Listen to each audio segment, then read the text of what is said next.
Hi everyone, what are we up to now? We are going to brush up our basics on how to draw the BMD of an indeterminate frame. Yeah, the one that is shown here. The static indeterminacy of this portal frame is 3 because there are totally 6 reactions and out of which 3 can be found using the equations of equilibrium. So it's not possible to straight away find all 6 reactions, and we know that without knowing them all we can't draw the BMD SFD or axial force diagram. So here we will see how we can qualitatively do it without solving the problem entirely. Okay, however, I have solved it for a particular case to make more sense of what we will do, right? Yeah, first what we'll do is we'll remove the excess number of supports to render it a determinate one. So there are totally 6 uh, reactions, and if we can remove 3 of them, still the structure can be stable, right? So we are removing 3 reactive forces that would be there if this particular support exists, right? Why do we do so?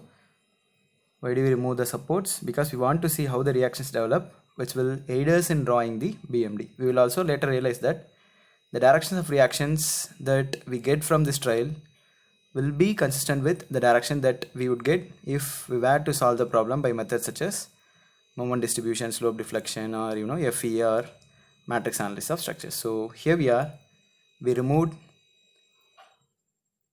the fixed end support at the end of this right limb. Here we have removed it, we are seeing that. So will it go unstable? No, it will just become a stable cantilever configuration as we are seeing here, right? Now in this determinate frame, when the UDL acts on the beam, right, here you see the UDL. How does the frame deform? It does as if indicated by the orange line here. See this orange line I am talking about. Alright, that's how the deformation takes place. Now the reactions must develop such that the end of right limb doesn't translate or rotate. Why? Because originally this is our case, right? It is supposed to be a fixed end where all moments are restrained. That means it should not translate and it should not rotate. So what we will do is we will see how the translation x direction, translation y direction, and then moment that would occur one by one, and accordingly we will find out what should be the directions of the reactive force. That's what we are going to do. So here we see that the right hand limb move downwards, right? Here you see this has come down. To put it back in the right position, what we must be doing is we need to have a vertical reaction, right? And what should be its direction? It should be upward. Only then this position will go back here. Fine. So here we are with the upward reactive force, right, as we see here, that will make sure that the end of right limb is restrained from vertical translation in conformity with the actual support condition. Now how do we achieve this? We do it by placing a roller, because roller doesn't make any room for vertical displacement. That's what we have done here, right? So when we do that, what happens? The vertical displacement is arrested because of this upward reactive force, right? So we have found the direction of one reactive force which is acting upwards. That is the direction of vertical reactive force. Now what's next? Now we'll place the load again and see what happens to the right limb again, right? You see the violet line? Yeah, you see it here, right? This violet line shows the deformed shape now, right? That is when the roller is in place, right? So with the roller attached, it now starts to translate horizontally due to the applied UDL, and it's obvious that it moves to its right horizontally. See, that's what is happening here. So this was the initial position. When the load acts, this roller will be coming here, right? So there is a tendency of movement in the horizontal direction towards its right. So how do you arrest it now? We'll be arresting it by providing a reactive force that should be opposing this translation in the rightwards direction. So that's what we see here. Fine. Finally, we are just one step short of recovering the actual support condition in our that is there in our original indeterminate frame. So here we are with the hinged support that ensures there is no translation in the XY directions if they denote our orthonormal Cartesian coordinate system, right?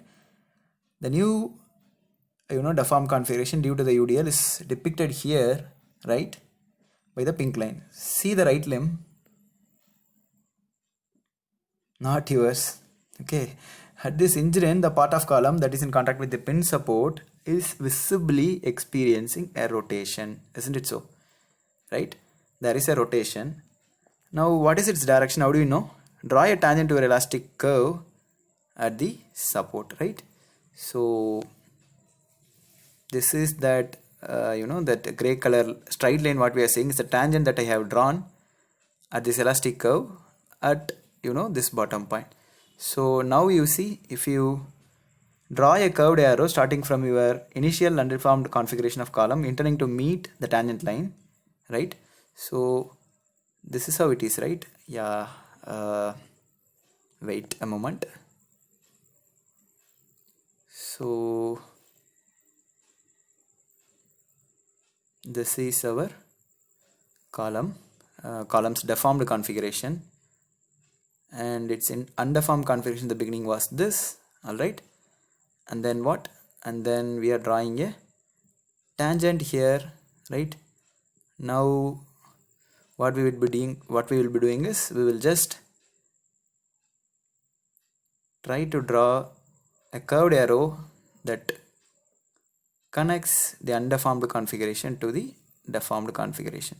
So you see, what you are seeing is a clockwise moment, all right? Yeah, that must be fine. Now our reactive moment must be applied in the opposite direction with some magnitude such that there is no rotation at this end, to appropriately represent the fixity which is actually present in our original indeterminate frame. So what must be the direction of movement? Uncle, no, anti-clockwise, right? So you see, there is an anti-clockwise moment acting here in order to make the rotation 0 at this n.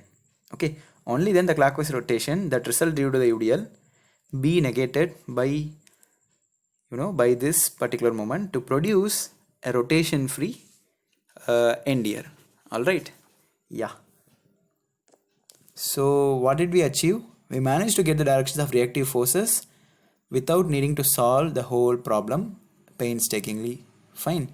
So vertical reaction must be upwards, horizontal one must be towards the left, and reactive moment must be an anticlockwise one, right? Only if the directions are this, then the translation and rotation at that end will be restrained, being consistent with the actual support condition. Fine. So once we are done with this, we can carry out the same experimentation to find the directions of reactions in a similar way at the left end as well. We can see that in the preceding slide. Now with the directions, if we try to draw the deformed configuration of of frame, it looks like this, right? That green line, that's the deformed configuration of our frame due to this UDL. Fine. So here we see in the second pic the direction of reactive forces that one can obtain by the same trial that we have made, right? See, this is what we have previously seen. That's what I have been explaining. Now if we do the same thing, we can find out these directions for this end of left limb as well. Okay, so this also is consistent with the equilibrium requirement. Why? Because see, to ensure horizontal equilibrium, the horizontal reactive forces must be pointing in the opposite directions. Do they do so? Yes, they do, right? They are acting in the opposite direction. So it ensures that sigma fx is equal to 0, right? What about our vertical reactions? They both must point upwards to equilibrate the UDL. This is something that we generally notice in the elementary case of beam with an UDL. Alright, so these two vertical forces must be acting upwards in order to ensure sigma Fy equal to 0, right? The direction of reactive moments must be identified. By finding the direction it takes to nullify the rotations at the support locations, right? So that's how we get these particular directions, the direction of this and this reactive moments. Fine. How can I prove what I discussed so far is not incorrect? By solving a problem, right? So we are taking here the magnitude of UDL to be 50 kN per meter, and then height of column is 4 meter, length of beam is 3 meter, and other particulars are mentioned here. The modulus of elasticity is taken as 2 × 10 power 8 kN per meter square. The cross sectional area of beam as well as column is taken as 10 to the power minus 2 meter square, and moment of inertia of all cross sections are taken to be 1 into 10 to the power minus 4 meter power 4. Fine. Here is what I obtained. Perhaps later we will try doing the analysis by moment distribution method. So observe the directions of the reactions.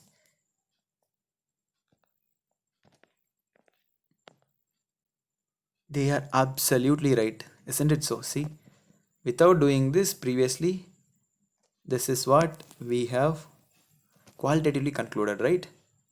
See, here it is towards left, here it is towards right. Right? It's matching. Similarly, these two vertical reactive forces must be upwards. That's what we are seeing here. And then see the direction of reactive moments. So whatever qualitative understanding we gain by just removing the supports and seeing what happens is same as what we get by doing the quantitative analysis as well. Fine. Yeah, see here, this 75 plus 75 equals this 50 into the length of this beam is 3 meter. So 75 plus 75 equal to 50 into 3. So that completes the check for vertical equilibrium. And then this 8.42, 8.42 are same in magnitude and acting in the opposite direction to ensure that sigma Fy is 0. Fine. And as the frame loading is symmetric and member properties are taken similar, the magnitude of reactive moments must be the same as well. That's what we are seeing here. See, the magnitude of these two are one and same, right? So what we'll be doing next?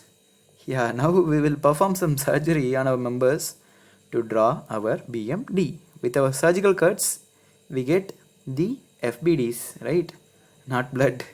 Here we begin with that of the right limb, okay, that we separated from the rest of our frame, and we take the values of reactions alone. So this part BC is alone taken in the next slide with the reactive values that are here at this bottom, right? So these are taken from the previous slide. Now sigma Fy equal to 0 dictates at the cut end of our column there must be, here, right, there must be a force acting downward to equilibrate the vertical reaction 75 kilonewton, this, right, acting up. This must be pretty clear, right, because this is just 75 minus 75 equals 0. Alright, so only then sigma Fy will become 0. That's why this force is acting downwards with the same magnitude as that of this. Fine, right? Then sigma Fx equal to 0 implies at the cut location a shear force of magnitude 8.42 must act rightwards to equilibrate the horizontal reaction at the bottom end, right? So these two must equilibrate with each other in order to maintain sigma Fx equal to 0. So this is towards left and hence this is towards your right, and then these two magnitudes must be the same. So we are done with two equilibrium requirements. Fine. We are here left with one more equilibrium equation for moment equilibrium. So to determine the bending moment at the cut end, let's assume the moment value at this point is m, this m. Alright, so this is the cut end, and for time being let's take it's acting in a clockwise fashion. See, This is what I have taken here in the beginning, right? Anyway, we'll be seeing shortly if this assumption is valid enough. Now, what we are taking is we are taking sum of moments about point B is equal to 0. One could also do the same about this point C. Just I have taken the sum of moments about point B equal to 0. So what does that give? That gives M, right? This M that is acting in the clockwise direction plus this distance into this force, right? This is also acting in the clockwise direction, right? And then minus 11.22, that is acting in an anti-clockwise direction, right? So this must equal 0 because no other force will take part in this moment equilibrium equation, because here these two forces anyway will not come into picture because we are taking moment about that particular point, and this is along the point itself, so that also doesn't come into picture. So finally what do we get? We get the moment value as minus 22.46 kilonewton meter. Fine.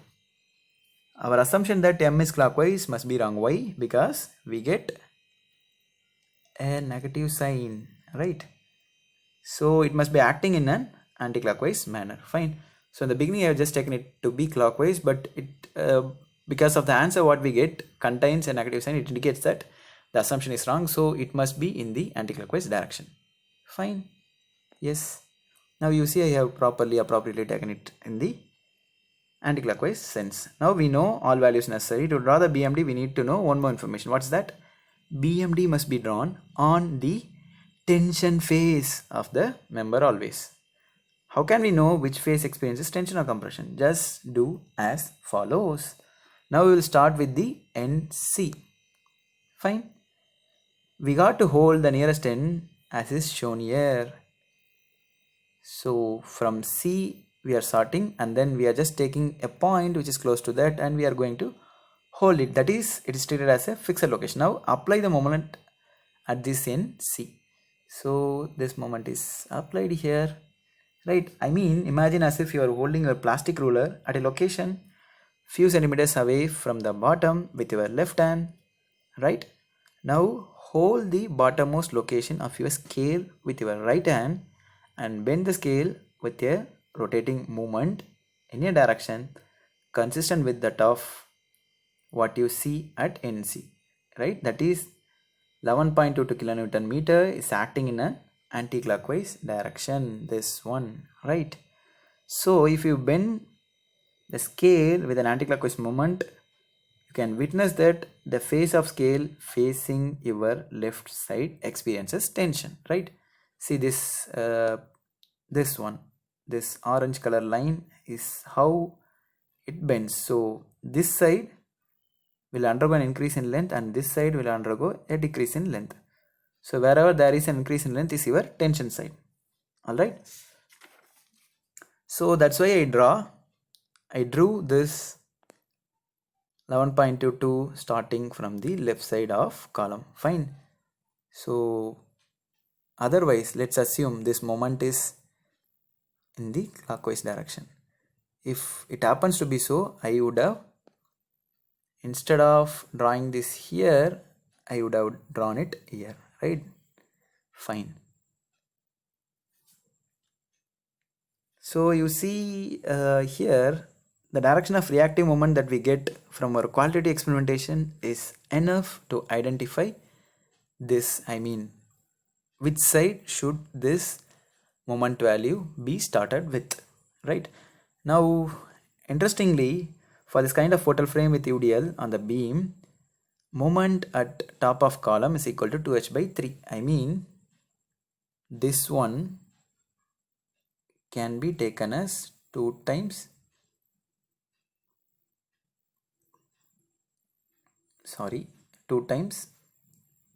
h by 3. That is unnecessary, just it's a matter of fact. Okay, and h is nothing but your horizontal reactive force. Alright, this you can actually check. So if you put 2 into 8.42 by 3, you will get actually this particular value, right? And another important fact is it is always acting in an anticlockwise fashion. So with our qualitative analysis and this understanding, what we can do, we can draw it on this side. I will tell how. And again, using the same idea of bending, the NB, right? This was your NB, right? And this was your C. So what we do, we want to know whether we want to know where the tension occurs. So we are taking a point which is very close to that and we are holding it. Okay. And if you do the bending of this particular portion with the sense of direction that we take from here, it bends like this in this in the way the orange color line is shown, right? So we draw this R net value of 22.46 on the outer face of the column, right? That's why I drew it here, because that's the face where tension is experienced because of the moment applied at this end. So by the way, do you get what is inner face and outer face? Because I am using such words. I mean to say this is inner, these sides are outer, and then this is also outer. So when we do bending, you see this side is experiencing tension and this side is experiencing compression. So that's why this outer side I am drawing this value. All right. Yeah.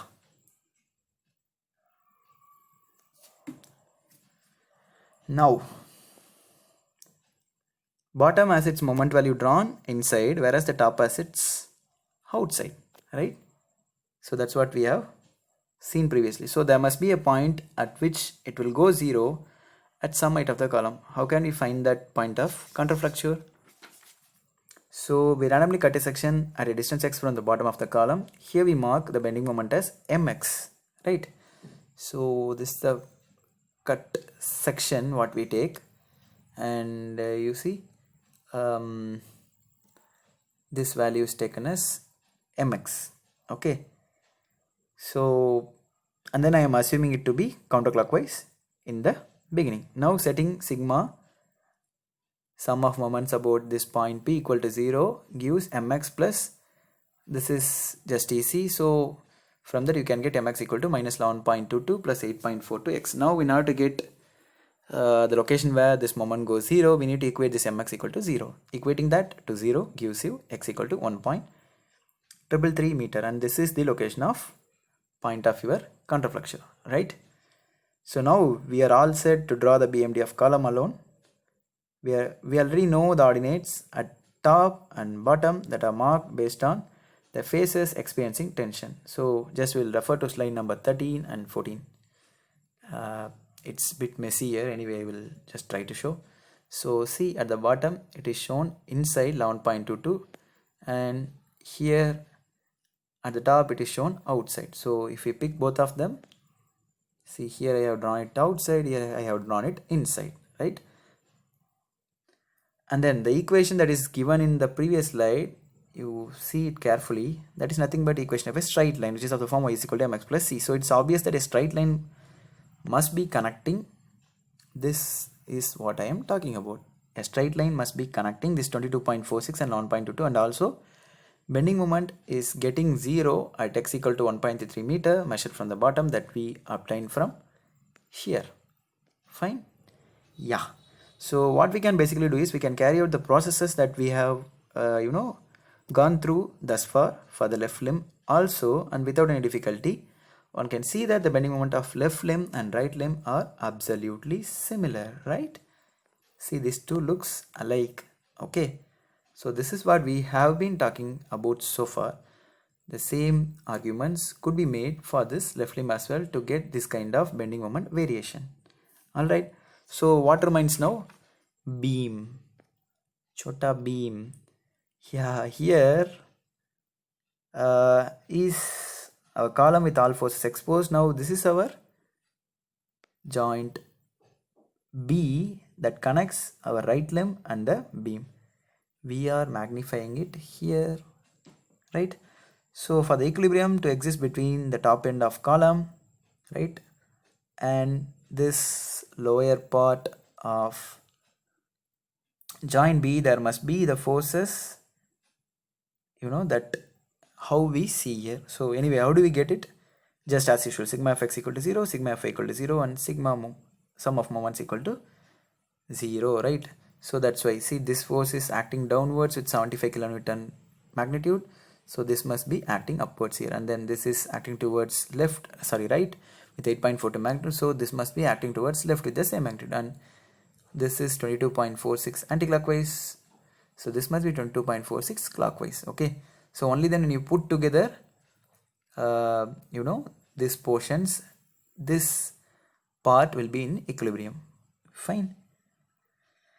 Now if the joint is to be in equilibrium, the upper part of it must have the forces as we see here. This must be fine. Next, so this is how at the interface loads are transferred to the beam to uphold our idea of equilibrium. This can't be ambiguous even a pin, because the same idea, sigma fx equal to 0, add this together, it gives sigma fx equal to 0, and add this together, it will give sigma fy equal to 0, and the same thing goes with the moment. Okay, so that's how the equilibrium is maintained at the interface between the beam and the upper portion of your joint B. Fine.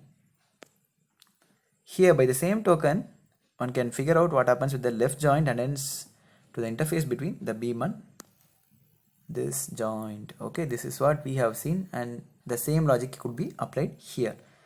Here is hence the FBD of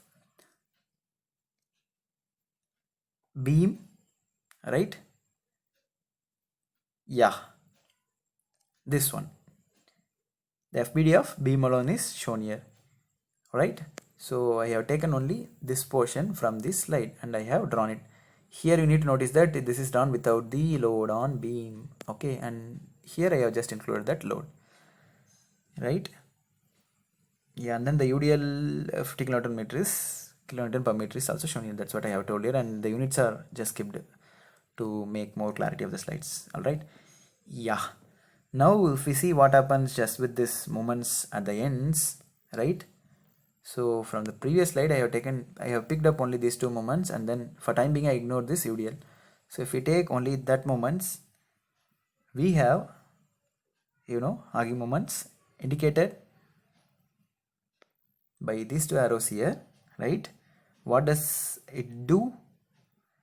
It tends to hog the beam, that is the beam gets bent upwards. So this is how the beam gets deflected due to this hugging moment alone. So obviously here goes tension and at the bottom goes compression, right? We have hence drawn the FBD due to this hugging moment alone on top of the beam, as we see here, right? At both ends the value is 22.46, so we just get a rectangle which is drawn on top of the beam. So this black color line is actually indicating your beam, and because the tension goes here, we have drawn it on top of the beam. Fine. Yes, and we all know this BMD of beam with an UDL. We are well familiar with this, right? So this is your positive bending moment as it pushes the beam downwards, as you can see here. So this is the elastic profile that we get due to this UDL acting downwards. Okay, yeah, here we see what results if we superimpose the negative and positive bending moments. This is how the final bending moment variation for the beam will be. So from this slide we have taken this negative bending moment, and from the next slide we have taken this positive bending moment. Just add the ordinates of them and that will give you this bending moment variation in the beam. So now we just need to put three parts together to get the BMD of this total frame. This is how it looks like. I hope this helps. Thanks a lot for your time and attention.